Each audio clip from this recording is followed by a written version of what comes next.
Good morning, everyone. My name is Dr. April Dominic. Welcome to the PT on Ice Daily Show. I am faculty with the ICE Pelvic Division, and I'm here this morning to talk to you about teacher's bladder, nurse's bladder, healthcare worker's bladder, whatever you want to call it. It's essentially infrequent voider syndrome, which is when someone purposefully suppresses the natural urge to urinate over an extended period of time. We're going to talk about why it's important and tips to tackle it. Before we dive into that, I'd love to review some course offerings we have in our pelvic division here at ICE. That's going to be two offerings for you. One is our live course, and our next one is actually here in Denver, Colorado, where I'm at currently. And that's going to be led by Alexis Morgan and myself. We will be diving into all things clinical management of the fitness athlete. Particularly, we will go through the internal supine and standing pelvic floor assessment. And if that's not something that you would like to participate in, we have an option for you to step out, learn what we're teaching, and that way you can refer out to others if you feel like you have someone who may benefit from an internal pelvic exam. Then day 2, we take that over to the rig. We take all the things that we learned and we apply them to the rig, to barbell lifts, to any sort of impact or endurance exercises like jump rope or running.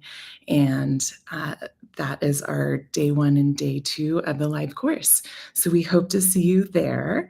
And then our online option is the next cohort is actually July 11th. There are already folks in that cohort, so go ahead and snag your seat. You can grab either of these opportunities on ptonice.com.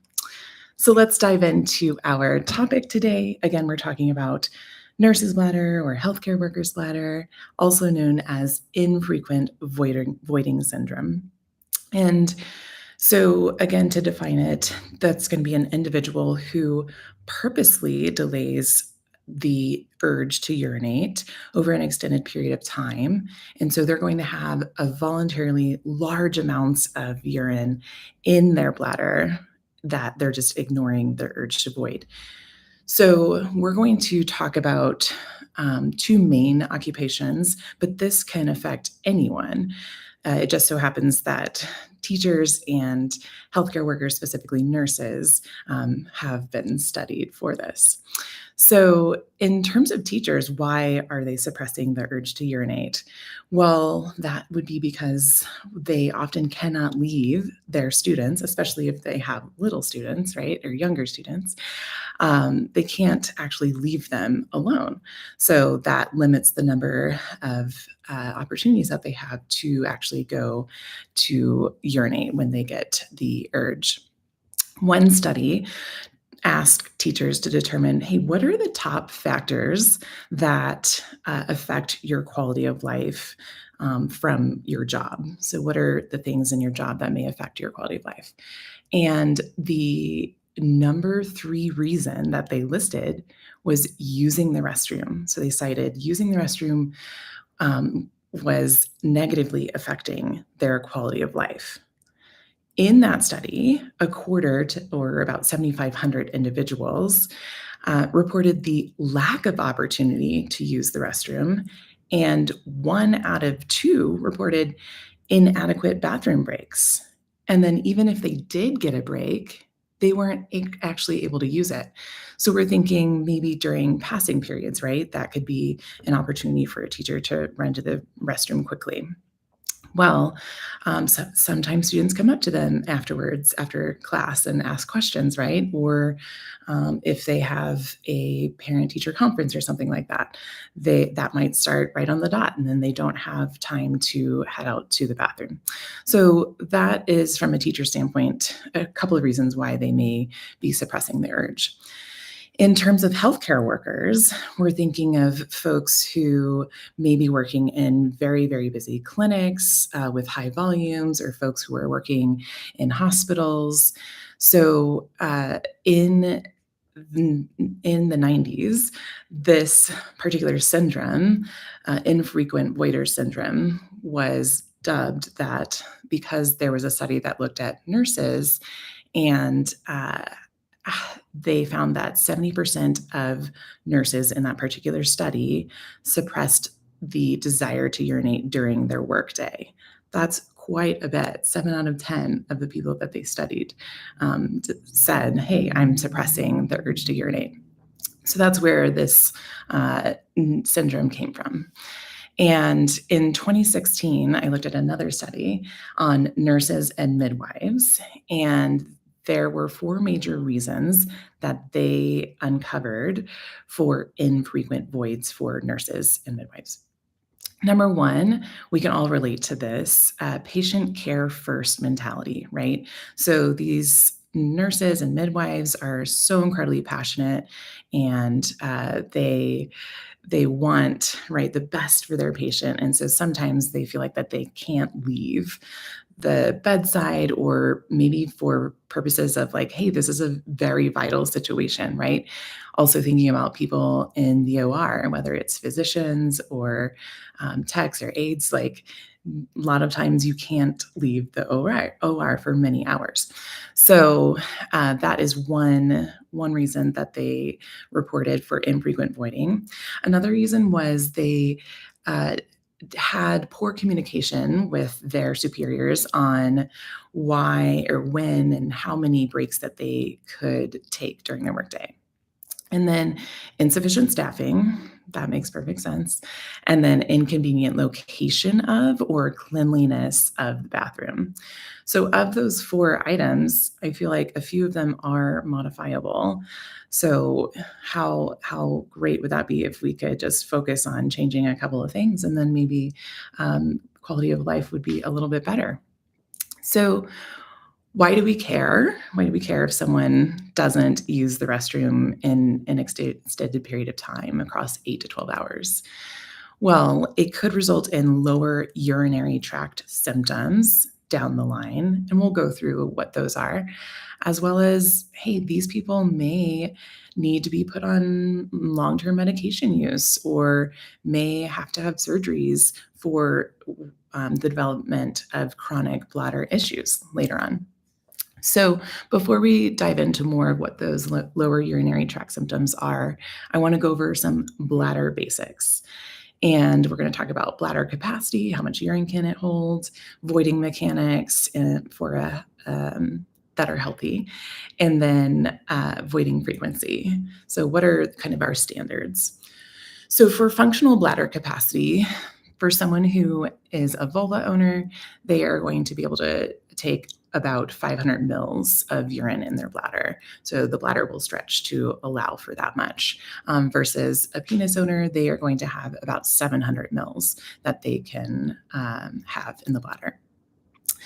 In those with dysfunctional voiding patterns, their bladders have been found to be stretched up to 1,000 milliliters. So if we're thinking that the bladder is a muscle and it is being overly stretched day in and day out, then that's obviously going to affect the force output, right, over time of the bladder. And we need the bladder to help us get the urine out. So if it is very lengthened, then over time, it may also become weaker, and then sometimes weakness leads into pain, and so on and so forth.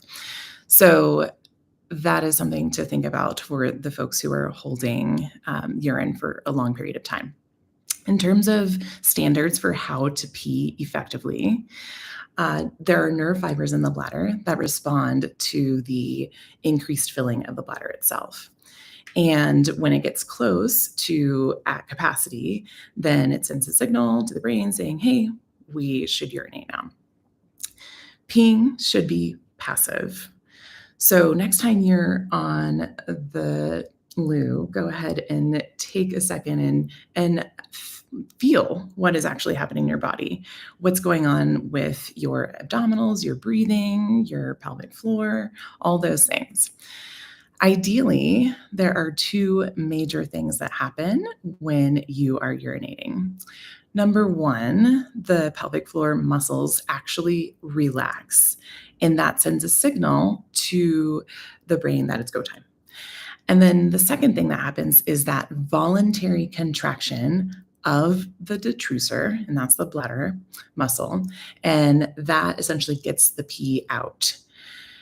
For a standard pee, we're hoping that the flow is strong, it's continuous, and that you completely empty the bladder and there's no blood and there's no pain with that. For our infrequent voiders, holding pee for an excessively long period of time may increase the demand on the pelvic floor to maintain continence. And it also may result in a higher tone pelvic floor, which down the line can cause many other pelvic floor dysfunction pieces. The other thing is that infrequent voiders, in terms of peeing effectively, they may end up hovering right over the toilet, or they may do a power pee so that they can quickly go back to work. So they may not fully empty. And then in terms of frequency for our standards, usually it's about 8 to 13 times a day that we are expecting someone to empty their bladder. So someone who is an infrequent voider, like our nurses or healthcare workers or any other occupation, they may only urinate 1 or 2 times during an 8 to 12 hour period. And if that, right, we're thinking that they're going to be way on the lower end. So those are some standards for urinating. The other question we have to ask is it bothersome, right? Does it cause this person any excessive pain or discomfort? So a lot of folks who hold their pee tend to report abdominal pain, pelvic pressure, constipation even. So you can imagine if the bladder is at its max capacity and it's just sitting in that pelvic bowl, that's going to put some pressure on the rectum as well and may make it difficult to go to the bathroom from a bowel perspective. Also, if someone is unable to urinate, that likely means that when they get the urge to have a bowel movement, they may not be able to do that either. And then another thing I wanted to talk about is a side note, but what about someone who's on their menstrual cycle and they're not getting sufficient breaks to be able to change whatever it is that they use, a menstrual cup or a tampon or a pad, because it is overflowing because they didn't get a break to take care of that. And not to mention, hey, if you can't change your tampon, we're thinking, what about it overflowing into our clothes, right? And bleeding into our clothes. And then that gets embarrassing and hard on the person.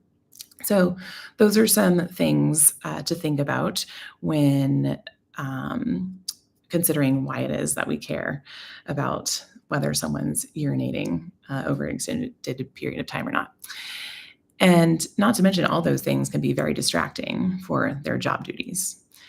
So in the long term, I mentioned, hey, all this holding of the pee can result in some lower urinary tract symptoms. What I mean by that is urinary hesitancy, poor or intermittent stream. Sometimes people can develop urinary leakage, incomplete bladder emptying, dribbling, waking up multiple times at night to pee. Those are all kinds of things that can develop over a long period of time. And a common solution that teachers and healthcare workers sometimes purposefully adopt is restricting liquid intake. And sometimes people do that because in their brain, they're like, hey, if I restrict my liquid intake, then maybe I won't get the urge as much. Or sometimes we all forget to drink water throughout our day because we're so busy. So one study found that those who didn't drink enough water increased their risk for getting a UTI, and that increased risk was twofold. So again, just a lot of things that can happen if we aren't emptying the bladder at regular intervals. So what are some tips for tackling this infrequent voider syndrome? So, number one, obviously going to see a pelvic floor PT, right? That's going to be your best bet for getting individualized and personalized care. But that's probably not why you're on the podcast, at least not in the short term. Maybe the pelvic floor PT is a long-term thing for you. So tips, toileting mechanics, making sure that if you do get a chance to use the restroom, that you're taking your time, that you're completely emptying, right? And not doing that power pee moment. And then the work environment, being able to change your or alter your work environment so that maybe you work with your fellow colleague or coworker or teacher across the hall. Um, some teachers are required to stand at their door at passing periods in order to greet the students. And so maybe asking the teacher across the hall or the teacher next door, hey, I really got to go to the bathroom. Can you watch, my kids as they come in, and then tag team and do that to help one another out. And then you can also do that for a patient, right? Have another colleague or coworker watch your patient while you run to the restroom. The other thing is drinking water smartly. So instead of doing big gulps, how about some small sips throughout the day? So that does keep the bladder hydrated, but it's not getting this like massive shock of, oh my gosh, it's 3 o'clock in the afternoon. I haven't gone to the bathroom and I haven't had any water. Let me like chug this entire thing of water. So, or conference periods for the schedule. Another thing you can do is, hey, if you have autonomy, right? Some people don't, but maybe I'm not going to schedule my conference period for a teacher first period when I first get to school. Can I get like a third period or a sixth period? So something in the mid morning or mid evening. Same thing for breaks, right? Can I schedule one in the mid morning or mid afternoon? That way, it gives me an opportunity later in the day to go and urinate. And then a bladder diary can be helpful in order to identify certain days where you may not be going to the bathroom as much. Is there a bladder diary? Essentially, you record the urge to urinate, how long did you urinate, do you have any leakage, when did you get the urge, with which activities, and then liquid intake. So you can kind of compare a couple of days and see what is it that I'm doing on day one where I never went to the bathroom versus these other days where I had a healthier practice. And then pairing a bathroom trip with a work task. So, say, for example, with nurses, they may have to check the medicine cabinet twice a day to look at inventory. So, every time you do that, before you go to check the medicine cabinet, can you pair a bathroom visit with that? So, in terms of longer term solutions, though, this is likely on the policy administrative level, and that's going to be we may need increase in staffing for teachers or nurses, implementing smaller breaks between client visits for healthcare workers so that they can go urinate, maybe longer lunches, or maybe even some in services or in order to educate employers and employees about bladder habits. So to summarize, teachers or healthcare bladder refers to infrequent voiding syndrome, which is when someone intentionally delays their natural urge to urinate over an extended period of time. We discussed how this is prominent in any occupation, but we talked mostly about teacher and healthcare workers. And this syndrome is something to be aware of because in the long term, it may develop into lower urinary tract symptoms or medication use and surgery that could be avoidable. And then, in terms of tips to tackle this, we talked about drinking water in sips often, strategically modifying your workday. So, scheduling conference or breaks at times where it would be natural for you to maybe have to use the restroom. We talked about we didn't talk about this, but placing a water bottle in visual sites, so somewhere that you often pass. If you always go to get your patient in the lobby, can you have your water bottle hidden behind the plant, right? So you can take a quick sip. Um, and then pairing a work task with a trip to the loo, and then tag teaming with coworkers, or my favorite, setting up an appointment with a pelvic floor physical therapist. So those are all short-term fixes. Uh, in the workplace, we need access to toilets. We need to educate workers on healthy and intentional bladder practices that are easy to implement, because that could be improved with urinary symptoms that are more healthy, and it could also improve workday quality of life.